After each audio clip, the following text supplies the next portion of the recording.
देखिए मेरे प्यारे बच्चों, आज हम अप्लाइड मैकेनिक्स का सेंटर ऑफ ग्रेविटी जो हमारा चैप्टर चल रहा है उसके न्यूमेरिकल प्रॉब्लम को कंटिन्यू करेंगे। ये आपका लेक्चर नंबर 29 है। क्वेश्चन देखते हैं। क्वेश्चन कहता है, चित्र में प्रदर्शित जो आपकी लेमिना है उसका सेंट्रोइड ज्ञात कीजिए। ये आई सेक्शन दिखाया हुआ है। ये इसकी ऊपर की जो डायमेंशन है वो है 80 मिलीमीटर, ये 20 मिलीमीटर, 120, 20 एंड 160 मिलीमीटर। अब आप देख पा रहे होंगे कि यदि मैं इस लेमिना को 20 से काट दूं तो इसका लेफ़्ट वाला पोर्शन राइट वाले पोर्शन के हमेशा इक्वल होगा। तो आप कह सकते हैं कि यह जो हमारी लेमिना है, यह जो सेक्शन है, यह वाई अक्ष के परित है, यानी कि इस अक्ष के परित ये सममित है। जब ये इस अक्ष के परित वाई अक्ष के परित सममित है तो आप कह सकते हैं कि इसमें फॉर्मूला जो है वो अप्लाई होगा, y bar is equal to A1 Y1 plus A2 Y2 plus A3 Y3 upon A1 plus A2 plus A3। तो इसको सिंप्लीफाई करने के लिए आप ये वाला डायग्राम देख सकते हैं। इस डायग्राम में आपको दिख रहा है ये एक लेमिना है, ये दूसरी लेमिना है, ये तीसरी लेमिना है। तो तीन ही इसके गुरुत्व केंद्र होंगे, G1 G2 एंड G3। तो सबसे पहले हम बात करते हैं फॉर्मूले के अकॉर्डिंग हमें सबसे पहले चाहिए A1 A2 एंड A3।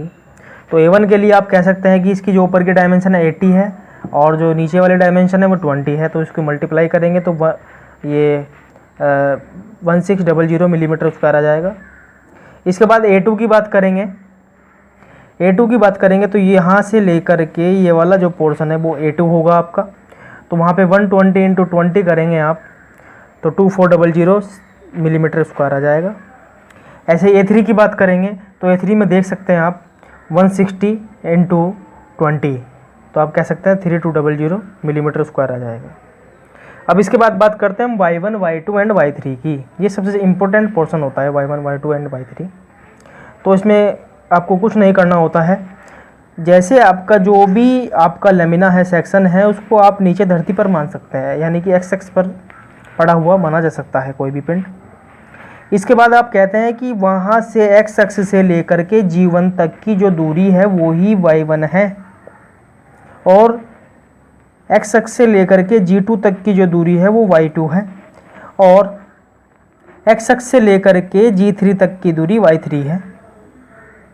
इसके अकॉर्डिंग आप कह सकते हैं कि Y1, यदि हमें Y1 निकालना है तो सबसे पहले आप नीचे से शुरुआत करेंगे। ये 20 मिलीमीटर था, ये 120 था और ये 20 का हाफ हो जाएगा, यानी कि 10 हो जाएगा, तो 150 मिलीमीटर आपका आ जाएगा। ऐसे आप यदि Y2 की बात करते तो Y2 देख पा रहे हो आप, यहाँ से लेकर के यहाँ तक की दूरी है। तो उसके लिए आप 20 को कैलकुलेट करेंगे प्लस ये जो ये वाली बॉडी है इसका हाफ है, तो 120 का हाफ यानी कि 60 प्लस 20 यानी कि 80 मिलीमीटर। इसके बाद यदि आप Y3 की बात करते हैं तो Y3 आप देख सकते हैं ये 20 था तो 20 का हाफ हो जाएगा, यानी कि 10 मिलीमीटर। अब इसके बाद आपको कुछ नहीं करना है, ये जो फॉर्मूला मैंने लिखा हुआ है, जो आपको फॉर्मूला डराइव करके दिखाया था मैंने पिछले वाले लेक्चरों में, उस फॉर्मूले के अकॉर्डिंग आप इसको यहाँ पर इन सब वैल्यू को A1 into Y1, A2 into Y2, A3 into Y2 upon A1 plus A2 plus A3 इसको कैलकुलेट करेंगे और आंसर निकाल देंगे। क्वेश्चन नंबर 3 देखते हैं। क्वेश्चन नंबर 3 में आपको बताया गया है 10 centimetre into 5 centimetre into 1.5 centimetre परिमाप के चैनल सेक्शन का गुरुत्व केंद्र ज्ञात करना है। ये चैनल सेक्शन आपका कुछ इस प्रकार है, आप देख सकते हैं। तो इस चैनल में आपको देख रहे होंगे आप, ये 5 सेंटीमीटर है, ये आपका 1.5 सेंटीमीटर, ये 1.5 सेंटीमीटर, ये भी 1.5 सेंटीमीटर होगा और ये इसकी मिडिल से लेकर के टॉप तक की जो दूरी है वो 10 सेंटीमीटर है। अब इसके बाद आप क्या करते हैं, इसको देख सकते हैं इस वाले डायग्राम को। ये डायग्राम आपका वाई एक्स के विरुद्ध सममित नहीं है। अब ये डायग्राम आपका एक्स एक्सिस के, यानी कि यदि आप इसको यहाँ से काट देंगे 20 से तो ऊपर वाला पोर्शन हमेशा नीचे वाले पोर्शन के बराबर होगा। तो यह काट हमारी एक्स अक्ष के परितः सममित है। तो हम इस काट के लिए हम एक्स बार वाला ही फॉर्मूला यूज कर सकते हैं, यानी कि A1 x1 plus A2 x2 plus A3 x3 upon A1 plus A2 plus A3। अब इसके बाद आप कह सकते हैं, इस डायग्राम को यदि आप बड़ा करके देख सकते हैं तो ये इस तरीके से बन सकता है। ये आपकी पहले सेक्शन, ये दूसरा सेक्शन, ये तीसरा सेक्शन, 3 आयत में आप इसको डिवाइड कर लेंगे। ये पहला गुरुत्व केंद्र, ये दूसरा गुरुत्व केंद्र, ये तीसरा गुरुत्व केंद्र। अब मैंने इसको इस तरीके से काटा हुआ है। ये चॉइस होती है कि आप इसको ऐसे बना लें सेक्शन को या उस तरीके से बना लें ऊपर की तरफ, उसके डायमेंशन में परिवर्तन होगा। ये 10 सेंटीमीटर था तो आप कह सकते हैं कि 1.5 सेंटीमीटर ऊपर है, 1.5 सेंटीमीटर नीचे है, यानी कि 3 सेंटीमीटर। यदि 10 में से आप 3 सेंटीमीटर घटाएंगे तो 7 सेंटीमीटर निकल के आएगा।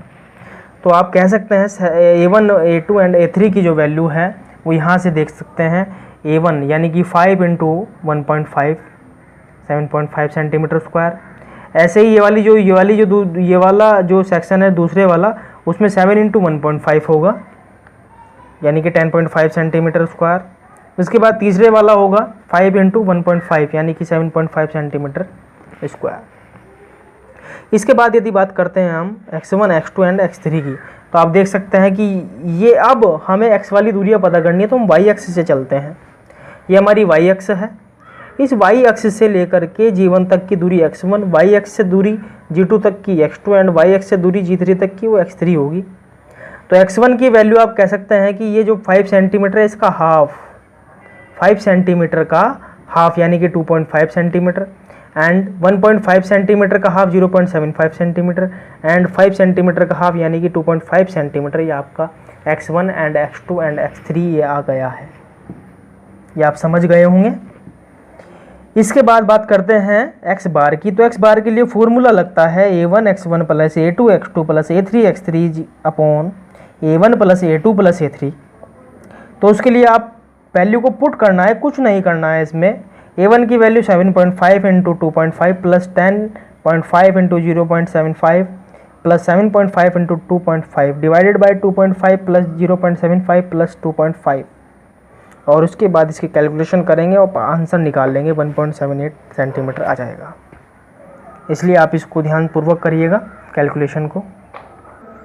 इसके बाद नया क्वेश्चन आपका स्टार्ट होता है। इसमें कहता है ट्रेपीजोइडल सेक्शन है।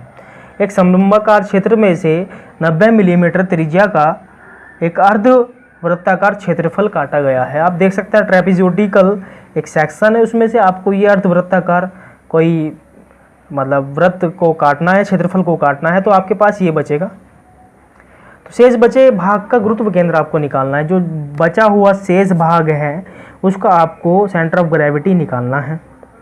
तो बड़े प्यार से आप निकाल सकते हैं। ये 200 मिलीमीटर, ये 300 मिलीमीटर, ये 120 मिलीमीटर, ये 90 मिलीमीटर का अर्धवृत्ताकार सेक्शन आपको हटाना है यहाँ से। तो आप कह सकते हैं कि यदि मुझे इस डायग्राम में से इस वाले पोर्शन का, हैचिंग वाले पोर्शन का गुरुत्व केंद्र निकालना है, तो हम क्या कर सकते हैं कि सबसे पहले समलंबाकार जो क्षेत्रफल था उसका क्षेत्रफल उसका सेंटर ऑफ ग्रेविटी निकालेंगे, फिर अर्धवृत्त का निकालेंगे और बड़े वाले पोर्शन में से अर्धवृत्त का घटा देंगे, तो आपको ये वाला पोर्शन मिल जाएगा आसानी से।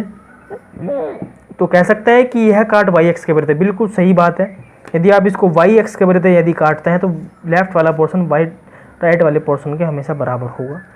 तो इसमें फॉर्मूला हमने देखिए अप्लाई किया है कि y bar is equal to A1 y1 minus A2 y2 upon A1 minus A2। इसका सिंपल सा अर्थ है कि आप बड़े वाले पोर्शन में से यदि छोटे वाले पोर्शन को घटा देंगे तो बड़ी ही आसानी से आपका हैचिंग वाला पोर्शन निकल करके आ जाएगा। अब आपको ये पता होना चाहिए कि क्षेत्रफल कैसे निकलता है समलंब का। ये समलंब का क्षेत्रफल का फॉर्मूला होता है a plus b by 2 into H.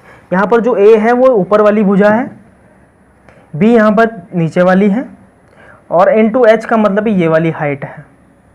तो आप कह सकते हैं कि 30,000 मिलीमीटर स्क्वायर। A2 पाई, ये आपका पाई आर स्क्वायर पूरे वृत्त का क्षेत्रफल होता है, इसको हाफ कर देंगे तो आपका अर्धवृत्त का निकल के आ जाएगा। अब इसको आप इस बड़े डायग्राम में भी देख सकते हैं इस तरीके से।